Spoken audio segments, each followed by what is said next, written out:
Well, the PRA effectively just made climate transition plans compulsory for UK banks, and less than a third have one in place. And I think there's real danger that panic and compliance deadlines could make matters worse than having no plan at all. Quick housekeeping, when I say climate transition plan, I mean how a bank plans to align its activities to the Paris Agreement, limiting warming to 1.5 degrees while adapting to what's already baked in. So what's changed? Last week, the PRA issued Supervisory Statement 425, which raises the bar considerably. There's a specific clause that says if you've got net zero targets, you need to show how you'll actually meet them. Not aspirations, a plan. We track 57 UK and Irish banks as part of our annual benchmarking. 35 of these have net zero targets and are PRA regulated. Only 19 say they have a transition plan. That's 16 firms with no plan. And honestly, 8 of those 19 that claim to have one don't publish it, which suggests they know it might not stand up to scrutiny.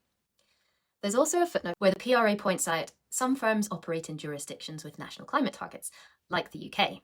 And appearing disconnected from that is starting to look odd.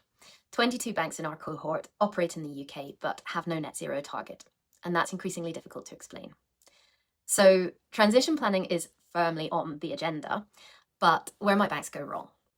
The main risk is rushing into tick box compliance. This needs the same rigor as setting corporate strategy because that's what it is.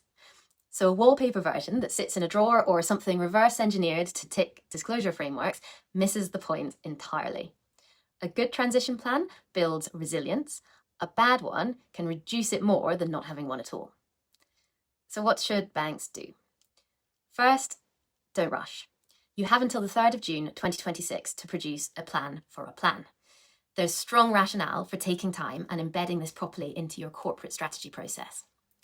Second, be thoughtful about targets. We've said for a while you can only target net zero for so long before people expect to see actions. This update definitely cements that. Third, this doesn't mean avoiding ambition. Yes, we all know reducing financed emissions is complex, but we'll never crack it without a critical mass working on it. And early stage transition levers might focus on data foundations, engagement, education. That's all credible.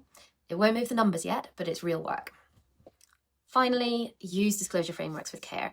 They are guardrails, not strategic planning processes. A good transition plan brings the same advantages as good corporate strategy. So better access to capital, improved efficiency, clearer foresight on risks and new revenue opportunities. So this is a genuine opportunity to strengthen resilience across the financial sector and the real economy. And if you're figuring out how to approach it, well, we spend our lives on it. So we are always happy to share what we're seeing work.